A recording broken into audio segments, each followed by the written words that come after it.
Did not the children of Israel cry out under the weight of slavery? They groaned beneath the yoke of bondage, crushed by the taskmasters of Egypt. All they asked for was deliverance, a breaking of chains, a release from suffering. But what did the Lord do? He did not merely break their chains. He did not simply silence the taskmasters. He tore the very foundations of Egypt apart. He brought plagues upon the land, turned the waters of the Nile to blood, cast down the gods of Egypt, and brought Pharaoh to his knees. He parted the sea and led his people through walls of water. He did not only deliver them, he exalted them. He did not only set them free, he gave them identity. He made them into a nation. They asked for relief, and he gave them a future. You ask God for provision, and he prepares a feast. You cry out for a door to open, and he builds you a house. You seek healing in your body, and he begins healing generations.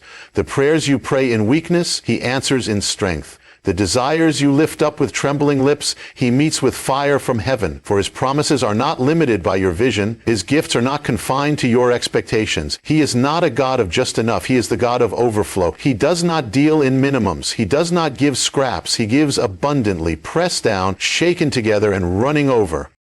Believed for a child, and God gave him a covenant. He waited for an heir, and God gave him a multitude, descendants like the stars of the heavens and the sands of the sea. He longed for one son, and God made him the father of nations. What Abraham saw as a delay, God saw as a divine setup. What Abraham experienced as barrenness, God used as the canvas upon which to paint the impossible. This is the nature of divine promise. It stretches beyond your boundaries. It exceeds the reach of your comprehension. It breaks through the walls of your logic and invades the realm of the miraculous. Jacob fled for his life, deceived and alone, and ended up encountering angels ascending and descending on a ladder to heaven. He had nothing but a stone for a pillow, yet he declared, "Surely the Lord is in this place, and I did not know it." He was running from his brother, but he ran straight into destiny. He was afraid of the future, but the future was already being written in the heavens above him. He sought survival, but God was writing legacy. Jacob asked for safety. God gave him a nation called Israel. When you ask God for strength, he does not merely strengthen your legs. He lifts you on wings like eagles. When you ask for peace, he does not just still your storm. He speaks shalom into the chaos and brings order out of nothing. When you ask for wisdom, he opens the mysteries of the ages. This is the pattern of heaven. This is the way of the Most High. He never gives you exactly what you thought. He gives you something deeper, wider, holier, greater. Because his promises are not crafted from the dust of earth, but from the breath of eternity. When he speaks a promise, it carries the weight of eternity behind it. It is not a wish. It is not a possibility. It is a divine certainty. When he said, "I know the plans I have for you," it was not empty comfort. It was the voice of the Creator declaring the script he had already written in the hidden places before time began. And those plans were not for survival. They were for hope, for a future, for good, for more. Think of the widow in the days of Elisha. She had only a jar of oil. Her sons were about to be taken into slavery. She asked the prophet for help, perhaps a little money, a small relief. But the man of God told her to borrow vessels, not a few. She poured, and the oil flowed. As long as there was a vessel, the oil did not stop. She asked for rescue. God gave her an inheritance. He turned her crisis into commerce. He made her house into a miracle, because that is what he does. You come to God with a cup, and he brings the river. You knock at a door, and he opens a gate. You seek a promise, and he delivers a destiny. He does not just restore what was lost, he multiplies. He does not just repair what was broken, makes it new. He does not just meet the need, he surpasses it. This is the testimony of heaven. This is the heartbeat of the Almighty. Every promise he speaks, every word he declares, every covenant he makes is saturated with more than you ever imagined. You stood at the wall and said, "It's over." The path was closed, the way forward impossible. Every door you tried had shut. Every hope had faded into silence. You thought the story had reached its last page. But the God of all creation does not write stories like man does. Where man places a period, God places a comma. Where man says the end, God whispers, "Now watch what I will do." Because what you see as an ending, he sees as a beginning. What you call finished, he calls foundation. He does not stop at the grave, he begins there. The disciples watched him breathe his last on the cross. They saw his body broken, his blood spilled, his head bowed. They laid him in a borrowed tomb. They sealed the stone, believing it was over. All hope died that day, or so it seemed, but 3 days later the tomb was empty. The stone rolled away, and death itself was defeated. What they thought was the end of the Messiah's mission was the birthing of salvation for all mankind. What looked like the darkest hour became the doorway to the dawn. Because his ways are not like ours, and his timing is never late. Joseph was thrown into a pit by his brothers, sold into slavery, and imprisoned for a crime he did not commit. Year after year, the dream seemed to fade further from reality. The visions he once saw as a boy, of sheaves bowing, of stars and suns, had long been buried beneath disappointment and injustice. Surely it must have seemed like the dream had died. But even in the prison, God was weaving the threads of destiny. Even in the silence, heaven was moving. In a single moment, Joseph was summoned from the prison to stand before Pharaoh. In a single breath, he was lifted from the lowest point to the highest throne in the land. What seemed like the end of his story was only the staging ground for God's divine elevation. Moses fled from Egypt in shame and fear, a fugitive and a failure. For 40 years he tended sheep in the wilderness, no longer the prince of Egypt, but a forgotten man in a foreign land. The fire that once burned in him had grown cold. He must have believed his time was over, his mission aborted.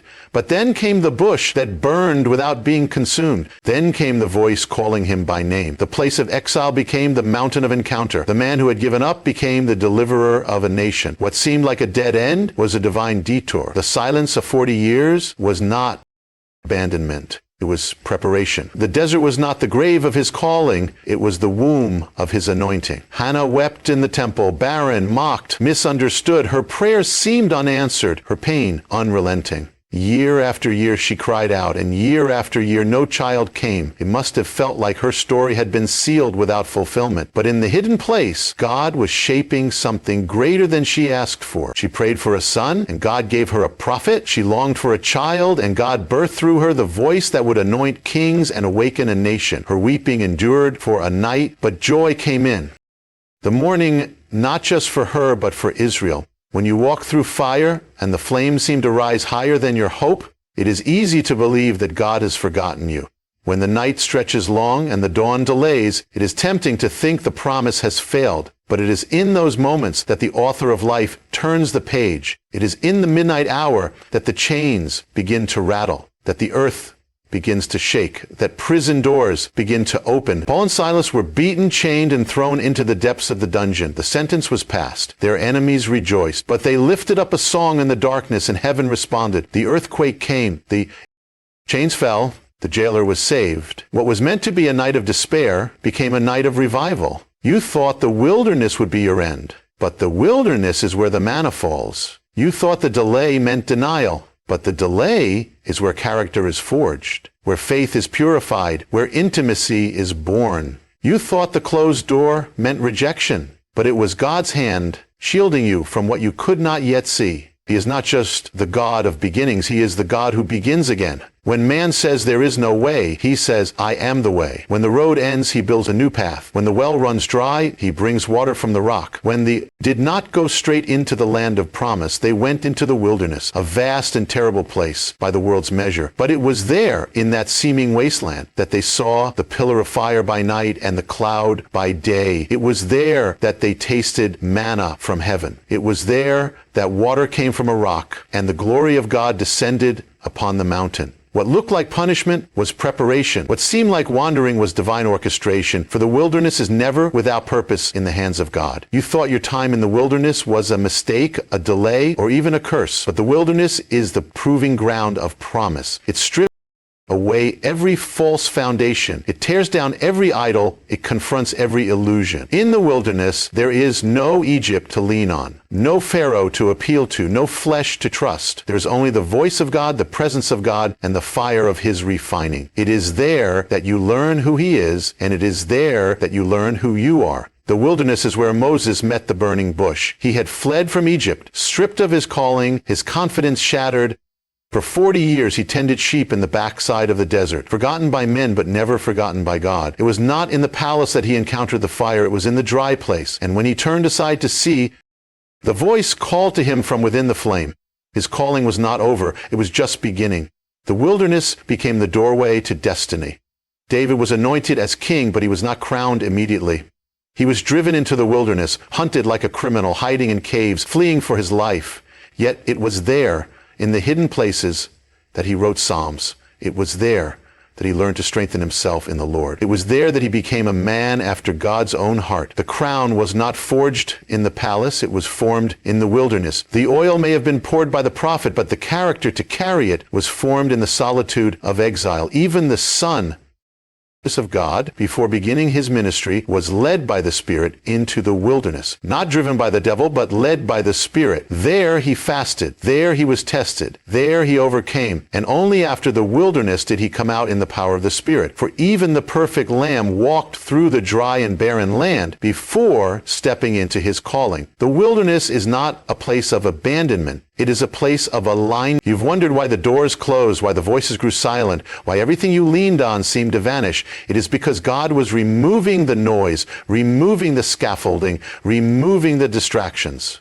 In the wilderness, the false must die so that the true may be revealed. In the wilderness, the flesh is weakened so the spirit may rise. In the wilderness, you are emptied, not to be forsaken, but to be filled. The wilderness conceals the doorway to abundance. It looks like lack, but it hides provision. It feels like death, but it carries resurrection. It seems like isolation, but it bursts communion. It looks like the end of the road, but it is the beginning of the journey. For when you are in the wilderness, you are not forgotten. You are being fashioned. You are not abandoned. You are being anointed. You are not lost. You are being led.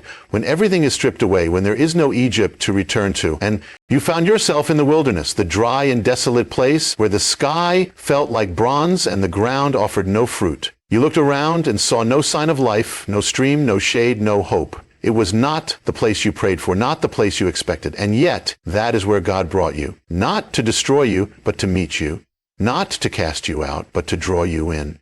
For it is in the wilderness that the voice of the Lord becomes clear. It is in the silence of the barren places that his whisper breaks through. When Israel came out of Egypt, they did not go straight into the land of promise. They went into the wilderness, a vast and terrible place by the world's measure. But it was there, in that seeming wasteland, that they saw the pillar of fire by night and the cloud by day. It was there that they tasted manna from heaven. It was there that water came from a rock, and the glory of God descended upon the mountain. What looked like punishment was preparation. What seemed like wandering was divine orchestration. For the wilderness is never without purpose in the hands of God. You thought your time in the wilderness was a mistake, a delay, or even a curse. But the wilderness is the proving ground of promise. It strips away every false foundation. It tears down every idol. It confronts every illusion. In the wilderness, there is no Egypt to lean on, no Pharaoh to appeal to, no flesh to trust. There is only the voice of God, the presence of God, and the fire of his refining. It is there that you learn who he is, and it is there that you learn who you are. The wilderness is where Moses met the burning bush. He had fled from Egypt, stripped of his calling, his confidence shattered. For 40 years he tended sheep in the backside of the desert, forgotten by men, but never forgotten by God. It was not in the palace that he encountered the fire. It was in the dry place. And when he turned aside to see, the voice called to him from within the flame. His calling was not over. It was just beginning. The wilderness became the doorway to destiny. David was anointed as king, but he was not crowned immediately. He was driven into the wilderness, hunted like a criminal, hiding in caves, fleeing for his life. Yet it was there in the hidden places that he wrote Psalms. It was there that he learned to strengthen himself in the Lord. It was there that he became a man after God's own heart. The crown was not forged in the palace. It was formed in the wilderness. The oil may have been poured by the prophet, but the character to carry it was formed in the solitude of exile. Even the Son of God, before beginning his ministry, was led by the Spirit into the wilderness, not driven by the devil, but led by the Spirit. There he fasted. There he was tested. There he overcame. And only after the wilderness did he come out in the power of the Spirit. For even the perfect Lamb walked through the dry and barren land before stepping into his calling. The wilderness is not a place of abandonment. It is a place of alignment. There is a place beyond what your eyes have seen, beyond what your ears have heard, beyond what your heart has ever conceived. It is the realm where the fullness of God is not only known, but poured out. A place where the veil is torn, where heaven touches earth, where every step becomes sacred ground. You were not only meant to believe in that place, you were meant to live in it. Not as a visitor, but as a citizen. Not as a wanderer, but as one who belongs. For more was always written for you. More than your mind could ever grasp, more than your strength could ever reach, more than you ever imagined. Abraham stood under the night sky, gazing into the endless stars, and God said, "So shall your descendants be." Yet he had no child. He was old, his body was as good as dead, but God was not bound by the barrenness of his body or the impossibility of time. He spoke into nothing and called forth nations. He took one man and made a multitude. He took a barren womb and made it a fountain of promise, and so it has always been. The God who writes destinies does not write small. His pen does not run dry, and his ink does not fade. He writes in stars, in seas, in the depths of the human soul. He writes with a hand that never trembles and a purpose that never changes. You look at your life and see limits. You see borders drawn by failure, disappointments etched into the landscape, ceilings built by fear and doubt. But God does not see as you see. He sees the beginning from the end, and he calls what is not as though it is. He sees not the limits, but the launching points. He sees not the closed doors, but the ones that are about to open. What you have measured by your past, he measures by his promise. What you have calculated by your ability, he multiplies by his power. Elisha stood before the Jordan, and the waters parted. He stood in the footsteps of Elijah, but he asked for more. He didn't ask to merely repeat what had been done. He asked for a double portion, and he received it. He performed twice the miracles, because God does not ration his spirit. He does not distribute his presence according to human scale. He gives without measure. He pours out in abundance, but only to those who dare to ask, only to those who look at what has been and say, that is not the limit, that is the beginning. The enemy would have you settle. He would have you accept the wilderness as your home, the manna as your only bread, the outer court as your only access. He would have you believe that the days of fire are over, that the miracles have passed, that the glory has faded. But God says, come up higher. There is more. The veil was torn so you could enter. The stone was rolled away so you could be unbound. The Spirit was poured out so you could be filled, not halfway, not partially, but fully. You were not called to sip from the cup. You were called to drink deeply from the fountain that never runs dry. Paul prayed that the eyes of your heart would be enlightened, that you would know the hope of your calling, the riches of his glorious inheritance, and the immeasurable greatness of his power toward those who believe. Not a small hope, not a distant inheritance, not limited power, but immeasurable. There is no end to what he can do in a surrendered life, no boundary to what he can accomplish through one who says, here I am. The more you yield, the more he fills. The more you lay down, the more he raises up.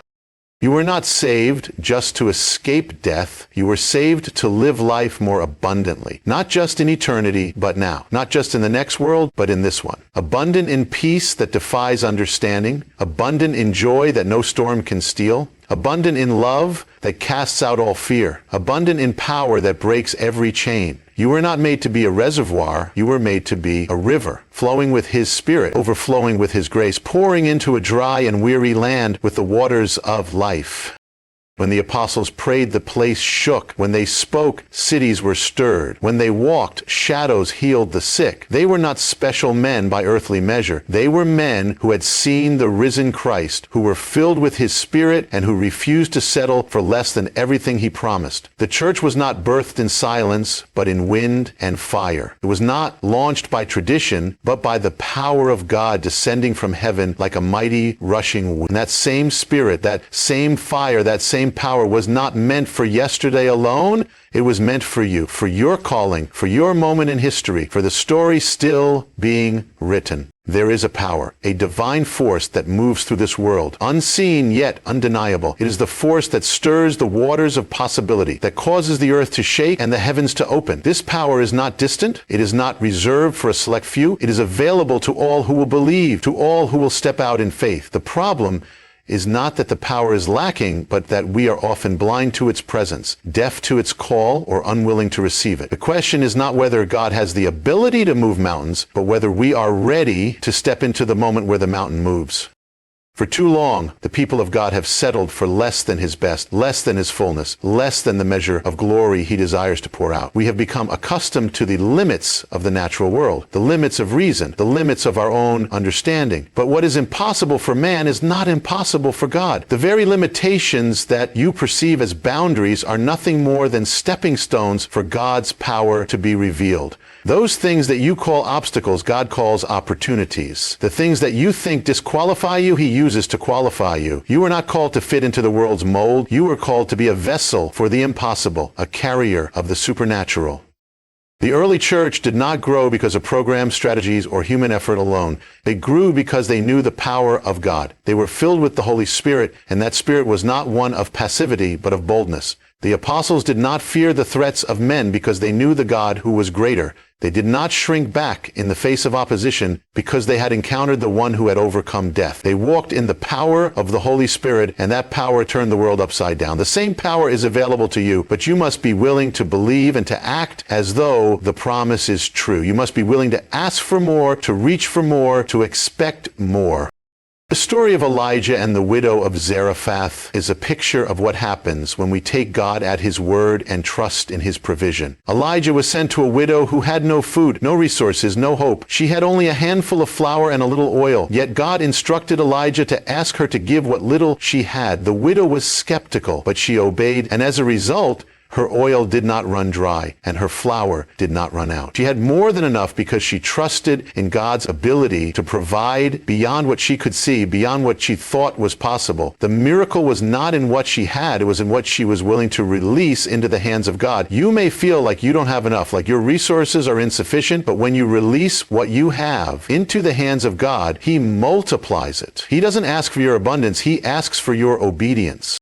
There was a time when the disciples were caught in a storm on the Sea of Galilee. They were terrified, struggling to survive, when suddenly they saw a figure walking toward them on the water. They thought it was a ghost, but Jesus called out to them, "Take courage, it is I. Don't be afraid." Peter, ever the bold one, asked if he could come to Jesus on the water. Jesus simply said, "Come." Peter stepped out of the boat, and for a moment he walked on the water, defying all natural law. But as soon as he took his eyes off Jesus and looked at the wind and the waves, he began to sink. The miracle was not that Jesus walked on water. He is the creator of the waters. The miracle was that Peter, a mere man, was able to walk on water too. But his miracle was short-lived because he took his focus off the one who was able to empower him.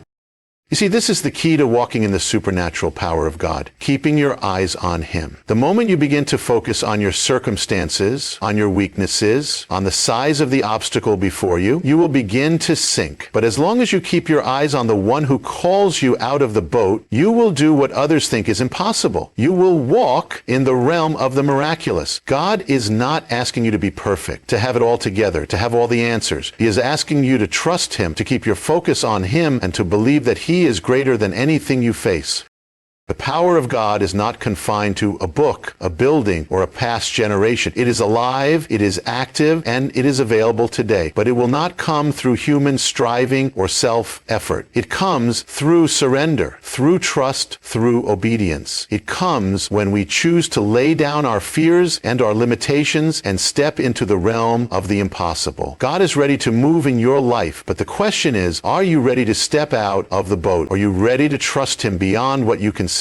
Are you ready to receive more than you ever imagined? Because more is available to you, more is waiting for you, more is promised to you, but you must reach for it, you must believe for it, you must step into it. And when you do, you will see that the impossible is not only possible, it is what you were made for.